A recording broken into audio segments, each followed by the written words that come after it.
Hola, buenos días. Seguimos con el estudio de España desde 1939 y su evolución económica, social y cultural. Entramos en la fase de la España democrática, la España de la transición y de la democracia, con su modernización y las dificultades que conoce para modernizarse. Durante el primer periodo, el periodo del franquismo, hemos hecho un estudio cronológico destacando tres fases, pues la España del hambre, la España del crecimiento rápido, del milagro español, y más o menos el resultado, el periodo del franquismo final, en el que ya tenemos un país desarrollado y muy transformado. Pero vamos a ver que estas transformaciones continúan, pero en la época de la transición y de la democracia lo vamos a ver de forma temática. Vamos a ver primero la economía, después la sociedad y por fin la cultura, y destacaremos la evolución dentro de cada parte. Primero empezamos con la evolución económica, más o menos fácil. Ya vemos con este gráfico que presenta la evolución del Producto Interno Bruto per cápita desde 1850, que entre 1939 y hoy en día, de forma global, tenemos un gran crecimiento. Tenemos un desarrollo económico muy importante. Pero notamos también en esta evolución momentos de dificultades, momentos de estancamiento y hasta de disminución. Y vamos a ver más precisamente lo que pasó. Pero primero tenemos que evocar cómo España salió de la crisis económica de los 70, porque tuvo que hacerlo como tuvo que salir de una crisis política que era la transición democrática. ¿Cómo lo hace? Pues lo hace exactamente como ha solucionado el problema político, por el consenso. Es decir, que los diferentes actores se reúnen y hablan. Los diferentes actores políticos se reúnen, dialogan y encuentran una solución. En este caso, se trata de 10 representantes de los partidos políticos que se reúnen en el Palacio de la Moncloa y firman los pactos de la Moncloa. Aquí tenemos estos 10 representantes. En el centro tenemos al presidente del gobierno, Adolfo Suárez. A su lado está Felipe González, del Partido Socialista Obrero Español, líder del partido más importante de la oposición. A la izquierda, pues es lógico, se encuentra Santiago Carrillo, líder del Partido Comunista Español, y también Enrique Tierno Galván, que dirige el Partido Socialista Popular, que es otro movimiento socialista. Está presente también un representante de la derecha, Manuel Fraga Iribarne, de Alianza Popular, que fue ministro de la época de Franco. Está presente, no se ve muy bien, el futuro sucesor de Adolfo Suárez como presidente del gobierno, Leopoldo Calvo Sotelo. Otros personajes están presentes.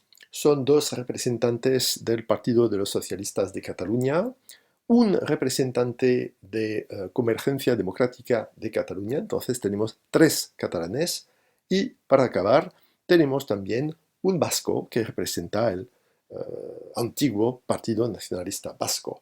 Así que las diferentes sensibilidades políticas están presentes, así como representantes de diferentes partes del país y, más precisamente, de dos partes que esperan autonomía y que también son regiones dinámicas a nivel económico. Pues estos 10 representantes firman los pactos de la Moncloa el 25 de octubre de 1977.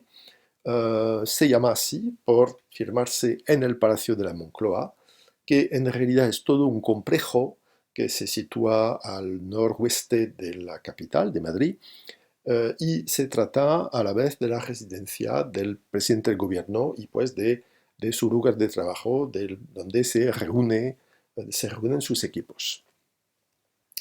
¿Qué se decide?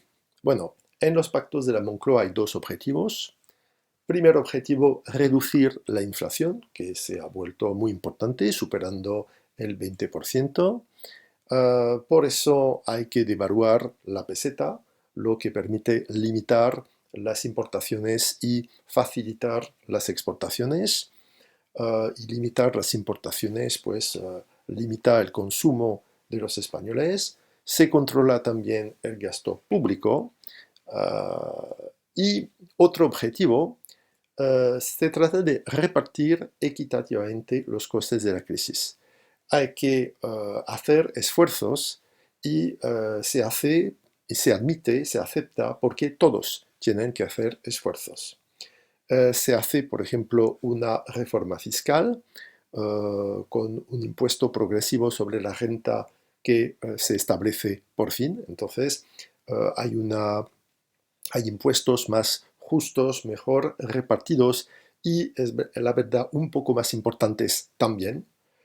Se aumenta la presión fiscal. Hay también un aumento de los salarios porque, bueno, con la importancia de esta inflación, los asalariados pierden poder adquisitivo, pero un poco menos que la inflación. Uh, el resultado de estos pactos, bueno, es interesante comparar la evolución del país en 40 años, entre 1977 y 2017. Podemos ver que España se ha convertido en un país aún más desarrollado, lo vemos con el Producto Interno Bruto, que se multiplicó por 3 en 40 años. El Producto Interno Bruto per cápita se multiplicó por más de 2, se aumentó menos porque la población aumenta. El Producto Interno Bruto tiene un crecimiento anual positivo, pero limitado en todo el periodo. El déficit público, pues el presupuesto del Estado está en déficit, hay 40 años antes y ahora más o menos. El déficit exterior, bueno, es decir, una balanza comercial en déficit. Bueno, el problema es que es un fenómeno que España no ha conseguido solucionar. La inflación sí que se redujo mucho. En esto la política del Pacto de la Moncloa fue eficaz. La población aumentó. La población ocupada, es decir, la población que ocupa un empleo, aumenta también, algo como 6 millones de personas más. Es un aumento notable. La tasa de paro aumentó también mucho y eso es un problema crónico que tampoco España pudo solucionar. Es como el déficit exterior. España sufre una tasa de paro importante y con los turistas vemos que se ha vuelto uno de los países más visitados del mundo con Francia y Estados Unidos. Entramos entonces en el periodo de crecimiento económico que conoce España de forma global hasta 2008. Aquí tenemos un gráfico que presenta la variación anual del Producto Interno Bruto español entre 1971 hasta 2020. Es interesante porque vemos un primer periodo que es el final del milagro español, es la situación de España antes de los efectos de las crisis del petróleo. Y entramos pues en una fase, después entramos en una fase de recesión, precisamente por las crisis del petróleo, periodo difícil para España, que corresponde con el periodo de la transición democrática y que no la facilitó. Y es un periodo que necesita sanear la economía, que necesita luchar contra la inflación, que va a necesitar también preparar a España para su ingreso en la Comunidad Económica Europea. El gobierno socialista tiene también que emprender una política de reconversión industrial que provoca mucho paro. Entonces es un periodo difícil, es un periodo de cambio, de adaptación difícil, pero seguido por un gran periodo global de crecimiento, de cambio, y por eso algunos historiadores consideran que España conoce entre 1985 más o menos y, bueno, más o menos 2008, sus 30 gloriosos años. Los países de Europa Occidental, se transforman, se modernizan, se desarrollan mucho entre los años 40 y los años 70. El periodo correspondiente sería este para España. Pero bueno, es un periodo de aceleración y de dificultades. Tenemos dentro de este gran periodo fases.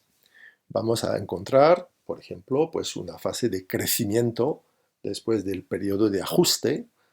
Aquí pues España puede beneficiarse de los resultados de esta política, pero después va a sufrir una recesión que pasa por dificultades de la economía europea, por cambios en Europa, por el hundimiento de la Unión Soviética, la unificación de Alemania.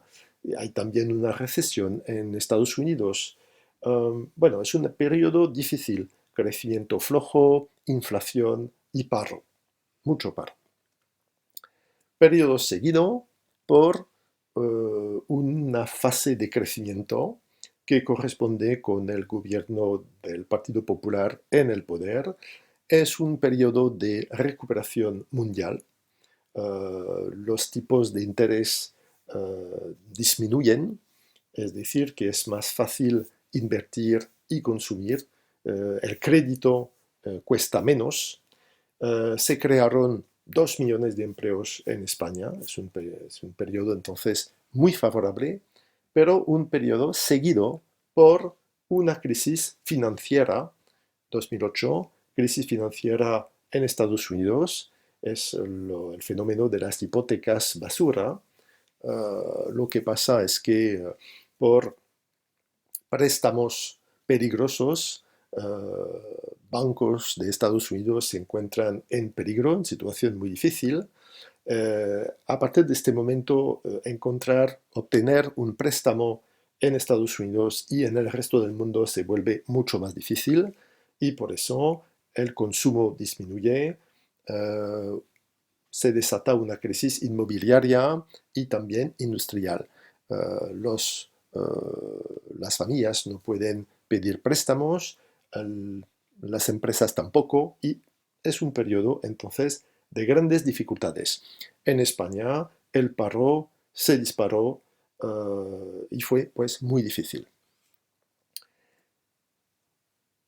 Una fase de recuperación sigue este gran momento de dificultades, se reanuda el crecimiento hasta, bueno, hasta la pandemia, de la COVID-19 que provoca para 2020 pues una recesión histórica con la disminución más importante del PIB en muchos años. Y bueno, por eso un periódico económico de España habló de colapso económico. Por gracia, es una crisis que debe ser una crisis limitada, es un problema de enfermedad, y después vamos a tener una recuperación que debería ser tan brutal como el desplome provocado por la enfermedad, pero eso lo veremos. España pues conoce un periodo de crecimiento, conoce sus 30 gloriosos años, pero debilidades persisten. España tiene problemas estructurales. ¿Cuáles son? Primero, la tasa de desempleo se sitúa entre las más elevadas de Europa. Es un fenómeno que conoce España. Se debe al hecho de que la economía, la industria se moderniza, se utiliza cada vez más máquinas, y el crecimiento no provoca tantos empleos como se podría esperar. A menudo el crecimiento se hace con una producción más eficaz y no con más empleos. Por eso España conoce todo el tiempo una tasa de desempleo muy alta que a menudo representa el doble de la tasa de crecimiento de Francia, que no es un país con una política muy eficaz en este ámbito. La situación es aún peor cuando se habla de paro juvenil. Entonces, la población entre 15 y 24 años observamos una tasa de desempleo que supera la mitad de los jóvenes.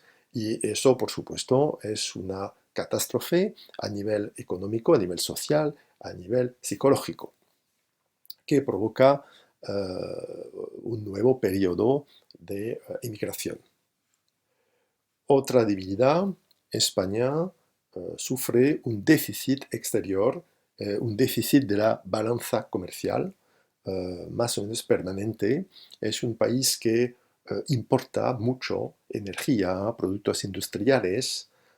Es un país que sigue sufriendo un retraso tecnológico, por eso necesita comprar máquinas, herramientas, y en el mismo tiempo exporta, y exporta más, sus exportaciones aumentan, pero aumentan menos que las importaciones, y por eso este déficit de la balanza comercial es un fenómeno permanente en el periodo que estudiamos.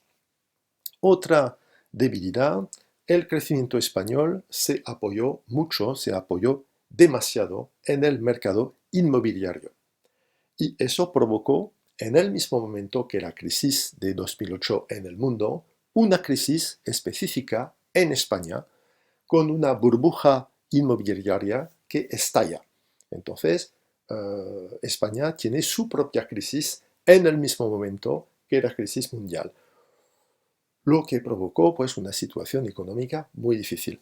Vamos a verlo a través de un video realizado por un español, un video que habla en un idioma muy cotidiano, con referencias a lo cotidiano de los españoles, por ejemplo, a publicidades del momento. Así que no es fácil entenderlo todo, pero me parece interesante porque explica todo el proceso que provoca un desplome brutal en 2008 de la economía española por problemas muy españoles.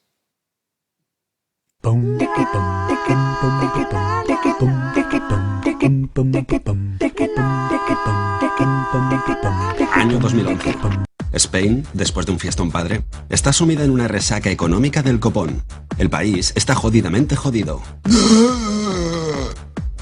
Pero, ¿cómo hemos llegado a esto? Pues... ¿No te acuerdas de nada? Ni idea, macho. Te voy a refrescar la memoria. A esta historia la llamo... De aquellos barros, estos lodos. Año 1998. Un día, el presidente Aznar se dirigía al pádel cuando, de pronto, tuvo una aparición del dios del neoliberalismo, que le reveló en primicia la nueva ley de suelo.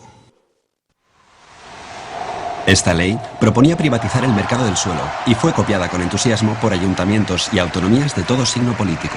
Su fórmula era simple: si aumentamos el terreno urbanizable y convertimos el mercado del suelo en un negocio superrentable para los empresarios, se multiplicarán las inversiones, se construirán más casas y, como habrá más oferta, bajarán los precios y los jóvenes podrán por fin comprarse una vivienda.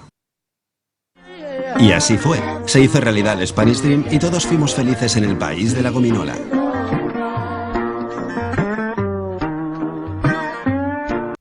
Vale, quizá no fue exactamente así. Vayamos hasta el año 2002. Para entonces, el ritmo de la construcción ya se había disparado. Ese mismo año, Aznar tuvo otra aparición de su dios Yuppie, que le reveló la nueva reforma laboral. La táctica de esta reforma era familiar. Si reducimos los derechos laborales, haremos más atractiva la contratación a los empresarios, estos invertirán más en personal y así reduciremos el paro. Y así se disparó la demanda de mano de obra y miles de jóvenes enviaron a tomar por culo los estudios para currar en la construcción. Otro tanto hicieron otros miles que llegaron desde el extranjero. Y todos ellos se apuntaron felizmente al dogma del Spanish Way of Life. Comprar casa. La vivienda estaba de moda. Haga morir de envidia a su cuñado y cómprese un adosado. No sea un vulgar hippie que vive de alquiler y desgrávese una pasta en impuestos invirtiendo en ladrillo. ¿Problemas para declarar su dinero negro? Don't worry, la vivienda le blanqueará su fortuna. Lo curioso es que la ley de suelo no tuvo el efecto previsto. Al dispararse la demanda de vivienda, el precio de los pisos subió, y eso, a su vez, disparó el precio del suelo, pues se tasaba en función de los beneficios potenciales, cosa que hinchó aún más el precio final de la vivienda.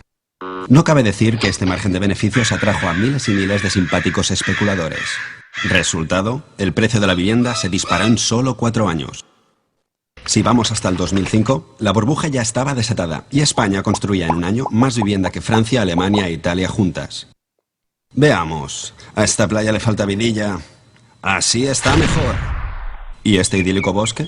¡Oh, qué bonita ardilla! ¡A tomar por culo las ardillas! ¡Y bienvenido el progreso! Gracias al motor de la construcción, nuestra economía estaba on fire y todo el mundo hablaba del milagro económico español. De pronto, alguien dijo: ¿Y si aprovechamos el superávit para invertir más en I+D? Así era nuestro milagro económico. Mientras el referente de los empresarios americanos era Google, aquí todos querían emular a Paco el Pocero. Pero se asomaba un drama descomunal. El precio de la vivienda estaba ya por las nubes. Bueno, pero al menos teníamos trabajo. Cierto, el paro había bajado a una cifra récord. Pero mientras la vivienda en términos reales había más que doblado su precio, los sueldos se habían quedado más congelados que Walt Disney.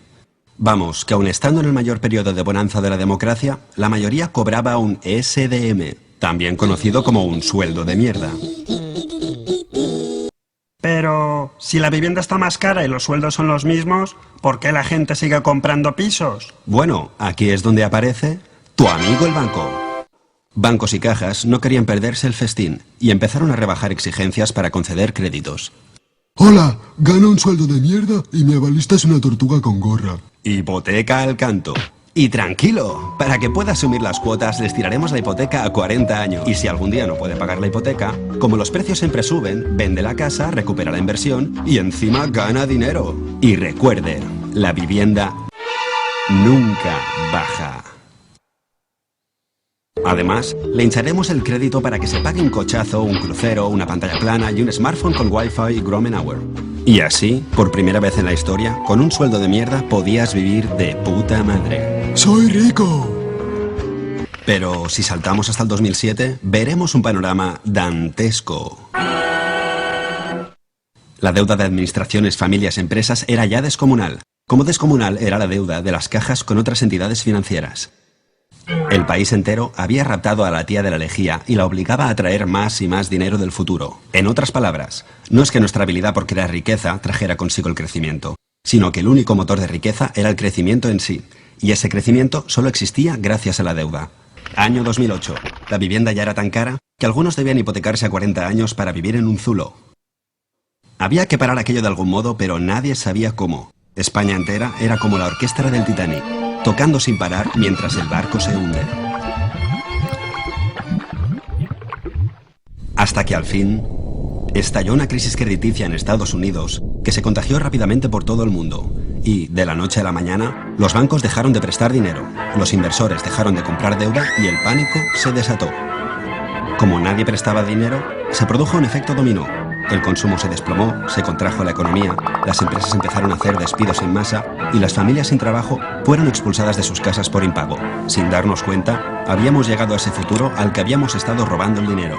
Y descubrimos, de pronto, que éramos pobres. Y lo que es peor, que nunca habíamos dejado de serlo. Y que quizá esto ya no era España, sino Españistán.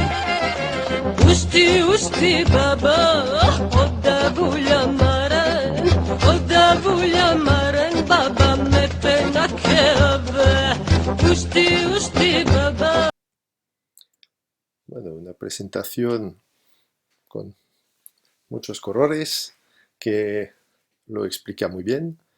Y el país, bueno, salía poco a poco de esta situación de crisis, pero, bueno, de repente España, pues la economía española se encontró en pausa, como la nuestra, pues por la crisis del coronavirus. Se habló pues de colapso económico por el confinamiento. Las empresas despidieron muchos empleados en poco tiempo. Se produce entonces un desplome histórico de la economía. Muchas tiendas cerradas tienen que también desaparecer. Faltan de clientes, faltan de dinero de producción, entonces no pueden seguir. Y además el país, bueno, tenía que prepararse a cerrar las fronteras en el momento en el que se acerca la temporada del turismo, la temporada estival del turismo. Y bueno, es también una catástrofe económica que se podía prever. Y es por la misma razón, el periódico, que se llama precisamente La Razón, esperaba para sus lectores un mejor año nuevo en 2021. Hemos presentado pues la evolución económica, evolución que es una evolución positiva de forma global. España se desarrolla, bueno, con momentos más o menos simples, y vamos a ver cuáles son las consecuencias, los efectos en la sociedad española. Vamos a ver la profundidad de los cambios sociales en España. Eso es otra historia. Se acabó la misa por hoy. Gracias.